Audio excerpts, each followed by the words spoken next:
नमस्कार।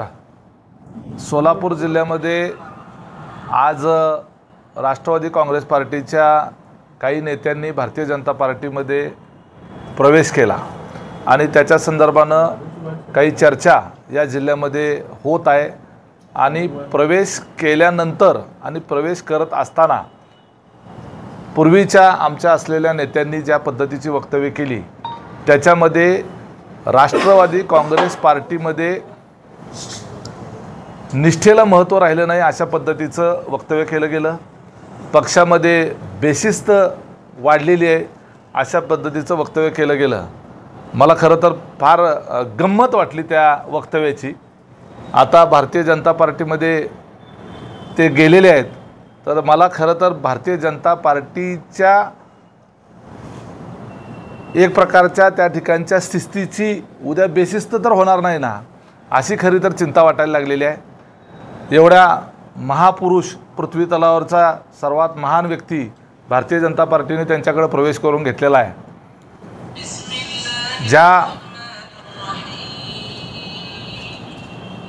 ज्या व्यक्तीला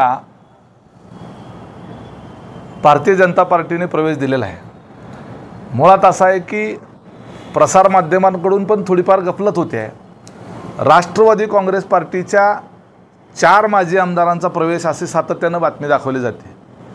मुळात राष्ट्रवादी काँग्रेस पार्टीचे राजन पाटील हे माजी आमदार आहेत का? तर आहेत। यशवंत माने हे राष्ट्रवादीचे माजी आमदार आहेत का? तर आहेत। परंतु माढ्याचे रणजित शिंदे हे काही माजी आमदार नाही आहेत। बबनदादांनी शिंदेंनी प्रवेश केलेला नाही आहे। रणजित शिंदे ते सुद्धा राष्ट्रवादी काँग्रेस पार्टीमध्ये नव्हते, त्यांनी राष्ट्रवादी काँग्रेस पार्टीचा राजीनामा दिला होता आणि अपक्ष निवडणूक लढवलेली होती। त्यामुळं रणजित शिंदे यांना राष्ट्रवादी काँग्रेस पार्टीच्या मधून प्रवेश केला अशा पद्धतीची त्यांची गणना होणं हे एक प्रकारे चुकीचं आहे।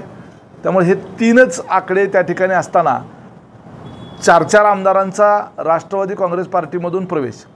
दुसरी गोष्ट अशी आहे की यशवंत माने हे काही मोहोळ तालुक्याचे नाही आहेत किंवा सोलापूर जिल्ह्याचे नाही आहेत, ते इंदापूरचे आहेत। ते एक व्यावसायिक आहेत, ते एक ठेकेदार आहेत।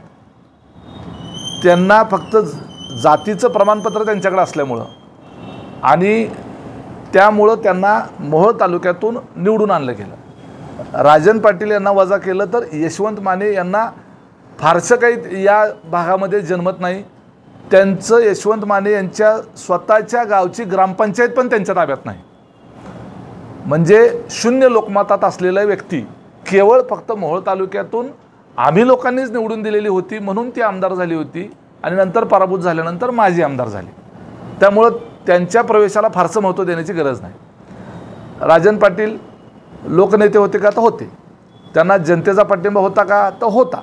परंतु तो पाठिंबा त्यांनी गमावला आणि फार मोठ्या मताधिक्याने मध्यंतरी त्यांचा विधानसभेच्या निवडणुकीमध्ये पराभव झाला होता। तो आम्हीच लोकांनी केला होता आणि त्याच अर्थानं ते सातत्यानं म्हणत असतात की आपल्याच पक्षाचा आमदार ज्यांनी पाडला त्याला जिल्हाध्यक्ष केलं अशा पद्धतीचा त्या ठिकाणी ते सारखी मांडणी करत असतात। आणि दुसऱ्या बाजूला ती फार छोटी व्यक्ती आहे, ती फार लहान व्यक्ती आहे असंही म्हणतात। आम्ही खरोखरच लहान व्यक्ती आहे, एक छोटी व्यक्ती आहे। माझ्याकडे कुठलाही साखर कारखाना नाही, माझ्याकडे कुठली बँक नाही, माझ्याकडे कुठली सोसायटी नाही, माझ्याकडे कुठली पतसंस्था नाही, माझ्याकडे कुठली शिक्षण संस्था नाही, माझ्याकडे मार्केट कमिटी नाही, माझ्याकडं विकास सोसायट्यासुद्धा नाहीत। असं असतानासुद्धा आणि एवढं सगळं साम्राज्य त्यांच्याकडं अनेक वर्षापासून असतानाही, संपूर्ण प्रशासन ताब्यात असताना, आमदार खिशात असताना, राज्य सरकारचा पूर्ण पाठिंबा, केंद्र सरकारचा पूर्ण पाठिंबा, प्रचंड मोठा सहकारी साखर कारखाना, सगळ्या सहकारी संस्था ताब्यामध्ये, बँकांचं मोठ्या प्रमाणावरचं जाळं, जिल्हा मध्यवर्ती बँक आणि त्याची सगळी यंत्रणा ताब्यात असताना आणि अफाट पैसा असतानासुद्धा मोहोळ तालुक्यातल्या जनतेने यांना का नाकारलं हा खऱ्या अर्थानं तो विषय आहे। आणि आज त्यांनी भारतीय जनता पार्टीमध्ये प्रवेश केला आहे, आमच्या त्यांना शुभेच्छा आहेत। आम्ही त्याच्या संदर्भामध्ये कुठलेही आमची काही त्या संदर्भामध्ये तक्रार नाही। आम्हाला निश्चितपणे माझ्या पक्षातून एखादा नेता कार्यकर्ता दुसरीकडे जाणं याची निश्चितपणे खंत असते, परंतु ज्या पद्धतीनं त्यांनी पक्ष नेतृत्वाच्या संदर्भानं निष्ठेला किंमत नाही अशा पद्धतीने म्हटलं, निष्ठेला किंमत या पक्षामध्ये होते म्हणून तर राज्यमंत्रीपदाचा दर्जा घेतला. एका बाजूला तुम्ही भारतीय जनता पार्टीबरोबर प्रवेशाच्या चर्चा करताय आणि दुसऱ्या बाजूला तुम्ही राष्ट्रवादी काँग्रेस पार्टीच्या कोट्यातून राज्यमंत्रीपदाचा दर्जा घेताय. म्हणजे अशा पद्धतीचं एकाच वेळेला दुहेरी पद्धतीनं वागणं. त्यांच्या प्रेस कॉन्फरन्समध्ये सांगितलं की 4 वर्षानंतर हा दिवस उगवला. म्हणजे 4 वर्षापूर्वीपासून यांच्या भारतीय जनता पार्टीमध्ये प्रवेश करायची चर्चा चालली होती. 4 वर्षापासून त्यांनी कल्याण शेट्टी साहेबांना त्या संदर्भामध्ये धन्यवादसुद्धा दिले की त्यांनी प्रयत्न केला होता, त्याला आजचा दिवस उगवला. आणि राजन पाटील यांच्या दोन्ही मुलांनी किंवा दोन्हीपैकी एकाने 8 महिन्यापूर्वीच भारतीय जनता पार्टीचं सदस्यत्व ऑनलाईन स्वीकारलेलं आहे. 8 महिन्यापूर्वीच. आता ते ऑनलाईनमधून ते भारतीय जनता पार्टीच्या पोर्टलवरूनच शोधावं लागेल, परंतु माझ्याकडं असलेली खात्रीशीर माहिती आहे की 8 महिन्यापूर्वी त्यांनी सदस्यत्व स्वीकारलं आहे. मग उमेश पाटलाचा संदर्भ कशाला देत आहे? उमेश पाटील 3 महिन्यापूर्वी जिल्हाध्यक्ष झाले. त्याच्या आधी 5 महिने तुम्ही त्या ठिकाणी भारतीय जनता पार्टीचं सदस्यत्व स्वीकारलेलं आहे. आणि त्यांनी संपूर्ण जिल्हा आता भाजपमय करणार असं म्हणून सांगितलं. अहो, तुम्ही तुमच्या तालुक्यातनं तुम्हाला लोकांनी नाकारलं, जिल्ह्याच्या कुठं गोष्टी करता? पहिल्यांदा उद्याच्या झेडपी, पंचायत समिती, नगरपालिका ह्याच्यामध्ये अनगर सोडलं तर तुम्हाला काहीही कुठं हाताला लागणार नाही. आणि मोहोळ तालुक्यातली सर्वसामान्य जनता ही राष्ट्रवादी काँग्रेस पार्टीवर पुरोगामी विचारावर प्रेम करणारी आहे. मोहोळ तालुक्याचा, या जिल्ह्याचा DNA हा राष्ट्रवादीचा आहे. नेते हे मतलबी वृत्तीनं पक्षांतर करून गेलेले आहेत. त्यामुळं जनता त्यांना जागा दाखवेल. यांना इतकं प्रचंड भरभरून दिलेलं आहे पक्षाने. आज पक्षाच्यावर गालबोट ठेवता, पक्षाच्या शिस्तीबद्दल बोलता. पक्षाचा जिल्हाध्यक्ष हा जिल्ह्याचा संघटनात्मक प्रमुख असतो. त्यामुळं त्या जिल्हाध्यक्षाच्या आणि संघटनेच्या चौकटीमध्ये राहून काम करणं हे क्रमाबाबत असलं पाहिजे. आजपर्यंत पक्षाची संघटना तुमच्या ताब्यात होती, त्यावेळेला उमेश पाटील पण राष्ट्रवादी काँग्रेस पार्टीचा कार्यकर्ता होता. त्यावेळेला उमेश पाटलांनी असं नाही म्हटलं की पक्षामध्ये बेशिस्त झाली आहे म्हणून, पक्षामध्ये आमच्यावर अन्याय होतोय. आम्ही पण काम केलं. पक्षाचा मुख्य प्रवक्ता म्हणून महाराष्ट्रामध्ये, राज्यभरामध्ये पक्षाची भूमिका मांडण्यामध्ये आम्ही कुठलीही कसर केली नाही. पक्षाचा शिस्तबद्ध कार्यकर्ता म्हणून आम्ही काम केलं. उलट तुमचीच कितीतरी बेशिस्त पक्षानं खपवून घेतली आणि सहन केली. आता तुमची सिनियरिटी, अनेक वर्षापासून पक्षात असलेला वावर, ह्या सगळ्या गोष्टी पक्षानं सहन केल्या. अर्थात आम्ही अजितदादांच्या सोबत मोहोळ तालुक्यातले कार्यकर्ते, मोहोळ तालुक्यातली सर्वसामान्य जनता ही भक्कमपणे उभी आहे. माढा तालुक्यातले सुद्धा पवारसाहेबांच्या नंतर पवारसाहेबांचा सगळ्यात जास्त लाभ जर कोणी करून घेतला असेल तर तो बबनदादा आणि त्यांच्या कुटुंबाने घेतला.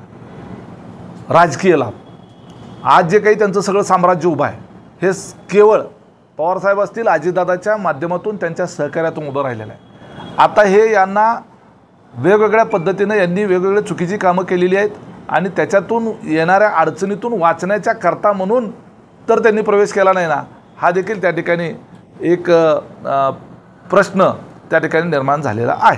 तुम्ही असं म्हणाल की बबनदादांनी खरंच प्रवेश केला नाही, मागच्या वेळेला बबनदादा अमेरिकेत उपचार घेत आहेत, त्यांची मुलांनी आज प्रवेश केला. तुम्ही मागच्या वेळेला की दत्ताभाऊ भरणेंच्या बैठकीला रणजितदादा होते, ते बैठकीला होते, मात्र त्यांनी आज प्रवेश केला जाहीरपणे दिसत आहे. आणि त्यांनी भाषणात असं म्हटलं आहे की बबनदादांना विचारूनच आम्ही हा प्रवेश करतोय. याचा अर्थ नेमका काय? बबनदादा पण भाजपमध्ये गेलेले आहेत, त्यांच्या संमतीने सगळं सुरू असं वाटतं. बबनदादांचं कुठलंही स्टेटमेंट आत्तापर्यंत आलेलं नाही. अर्थात ह्या सगळ्या तांत्रिक बाबी आहेत. ज्या अर्थी त्यांचा मुलगा स्वतः म्हणतोय की बबनदादांना विचारून केलं, तर अर्थात त्यांची संमती त्यांना प्रवेशाच्या संदर्भात असू शकते. त्याची अधिकृत माहिती माझ्याकडे नाही आणि तुमच्याकडे नाही. राजन पाटलांना सरकार परिषदेचे अध्यक्ष राष्ट्रवादी अजितदादा पवारच्या गटाने केलेलं आहे, मग आपण त्यांचा राजीनामा मागणार का कसं? नाही, त्यांनी जर नैतिकता थोडी जरी त्यांच्याकडे शिल्लक असेल, ती नाहीच आहे त्यांच्याकडं, पण असेल समजा, तर त्यांनी सहकार परिषदेचा राजीनामा दिला पाहिजे आणि जे राष्ट्रवादीच्या माध्यमातून त्यांना जे काही मिळालं आहे त्याचा त्यांनी स्वतःहून त्याग केला पाहिजे आणि भारतीय जनता पार्टीच्या आशीर्वादाने किंवा त्यांच्या माध्यमातून सगळं काही उभा केलं पाहिजे. हे राष्ट्रवादीच्या माध्यमातून जे साम्राज्य उभारलं आहे ते त्याच्यातूनच आहे. यशवंत मानेची राजकीय अडचण झाली का ठेकेदारीची अडचण झाली? नेमकं यशवंत मानेने पक्ष कशासाठी सोडला? यशवंत माने यांनी पक्ष का सोडला हे त्यांना तुम्ही विचारलं तर जास्त बरं होईल. मुळात त्यांचे साधारण त्यांच्या स्वतःच्या कंपनीची मोहोळ तालुक्यामध्ये काहीशे कोटीची किंवा 1000 कोटीपर्यंतची कामं चाललेली आहेत त्यांच्या स्वतःच्या कंपनीच्या नावावर. आमचा तालुका राजन पाटील यांनी इंदापूरच्या माणसाला ठेक्यानं अक्षरशः विकला होता. आता या ठेकेदारीतून आमचा तालुका मुक्त होईल असं आम्हाला वाटतं. दादा, खरं तर राजन पटेल देखील भाषणात म्हणाले की या पुढच्या कालावधीमध्ये भाजप स्वतंत्रपणे येऊ शकतं आणि एक प्रकारे महायुतीमध्ये आम्ही लढणार नाही असाच इशारा जो आहे तो भाषणाच्या माध्यमातून दिलेला आहे. आपली कशा पद्धतीची तयारी आहे, काय नक्की? भारतीय जनता पार्टीच्या जिल्हाध्यक्षांनी परवाच सांगितलं की सोलापूर जिल्ह्यामध्ये भारतीय जनता पार्टी स्वबळावर लढणार असं त्यांचं स्टेटमेंट माझ्या वाचण्यात आलं. त्यामुळं आम्ही त्या ठिकाणी महायुतीमधून लढण्याच्या संदर्भातलं विचारविनिमय करत होतो, पालकमंत्र्यांशी चर्चा करत होतो. परंतु त्यांनी जर भूमिका स्पष्ट केली असेल तर आम्ही एकनाथ शिंदे शिवसेना आणि राष्ट्रवादी काही ठिकाणी एकत्र येऊ. काही ठिकाणी असंही होऊ शकतं की स्थानिक पातळीवर त्या ठिकाणी आम्ही पक्षश्रेष्ठींना विचारून कदाचित त्या ठिकाणच्या इतर पक्ष जे आता सत्तेमध्ये नाहीत त्यांच्याबरोबरही आमची आघाडी होऊ शकते. पण मग दादा, जर का युती नाही झाली तर याचा फटका आपल्या पक्षाला बसेल असं वाटत नाही का? कारण तांत्रिकदृष्ट्या जरी 2 आमदार किंवा 3 आमदार असं नाही असं आपण म्हणताय, पण अजून प्रवेश आहेत. 2 आमदार तर ऑलरेडी गेलेले आहेत, तुमच्या तालुक्यातून गेलेले आहेत, शेजारी बबनदादांची मुलं सुद्धा तिकडे गेलेले आहेत. याचा फटका बसेल असं वाटत नाही आपल्याला? हे पहा, त्यांना आम्हाला विधानसभेच्या निवडणुकीमध्ये आम्ही ते सगळं बघितलेलं आहे. आता ते इतके बॅकफूटवर आहेत, त्यांच्या स्वतःच्या नगरपंचायतीच्या व्यतिरिक्त त्यांच्याकडं दुसरं काहीही निवडून येण्यासारखीची परिस्थिती मोहोळ तालुक्यात तर नाही. माढ्यामध्ये त्या ठिकाणी त्यांचा अभिजित पाटील यांनी पराभव केलेला आहे. यापूर्वी त्या ठिकाणी कोकाटे असतील, साठे असतील, तिथं फार मोठा जो वेगवेगळ्या पक्षामध्ये असलेला जो ग्रुप आहे तो आज आमच्या संपर्कात आहे. त्यामुळं त्या ठिकाणीसुद्धा आणि सर्वसामान्य माणसांना यांचं भारतीय जनता पार्टीतला प्रवेश अजिबात आवडलेला नाही. तिथला जो मतदार आहे, तिथला सर्वसामान्य नागरिक आहे, शेतकरी आहे, अनेक जाती धर्माची लोक, त्यांना अशा पद्धतीनं भारतीय जनता पार्टीमध्ये केलेला प्रवेश हा त्यांना आवडलेला नाही. खोटं बोलणारे लबाड माणसं पक्ष नेतृत्वाला शिकवून बसलेले आहेत आणि दादा व्यक्ती ओळखण्यात कमी पडलेत असं एक स्टेटमेंट राजन पाटलांनी. त्यांनी तो माझ्यावरच आरोप केलेला आहे. जर आम्ही खोटं बोलत असतो आणि लबाड बोलत असतो तर आम्हाला जनतेनं एवढा पाठिंबा दिला नसता आणि तुमचा त्या ठिकाणी या मागच्या निवडणुकीमध्ये पराभव केला नसता. सामान्य माणसं जे आहेत ह्याला तर कंटाळी होती, यांच्या गुंडगिरीला कंटाळी होती. आता मला चिंता वाटायला लागली, मी जे मागाशी म्हणालो भारतीय जनता पार्टीची, की यांना अभिमान वाटतो गुंडगिरीचा, यांना अभिमान वाटतो आम्ही गुंड असल्याचा, आमचा अण्णावच गुंड आहे म्हणून सांगतात. आता भारतीय जनता पार्टीच्या मध्ये यांची ही गुंडगिरी चालणार आहे का? भारतीय जनता पार्टीच्या शिस्तप्रिय असलेल्या त्या पक्षामध्ये हे असे गुंड ते चालणार आहेत का? माझं तर म्हणणं स्पष्ट आहे की इतक्या महान व्यक्तीला भारतीय जनता पार्टीनं प्रवेश दिला आहे तर त्यांनी त्यांच्या रामभाऊ म्हाळगी किंवा जिथं कुठं प्रशिक्षण चालत असेल त्या प्रशिक्षण केंद्राचं प्राचार्य केलं पाहिजे. इतका विद्वान माणूस त्या पृथ्वीतलावरच असू शकत नाही की ज्यांनी शिव्यांचं पुस्तक लिहिलं आहे. शिव्यावर पुस्तक लिहिणारा माणूस या पृथ्वीवर दुसरा असू शकत नाही. तो फक्त आमच्या तालुक्यात मोहोळमध्ये नांदगरमध्येच आहे. तर भारतीय जनता पार्टीच्या लोकांना शिव्या येत नसतील तर यांना त्या ठिकाणी ट्रेनिंग देण्याच्याकरता बोलवलं तर 2 वर्षात जोरदार शिव्या द्यायला शिकतील लोक.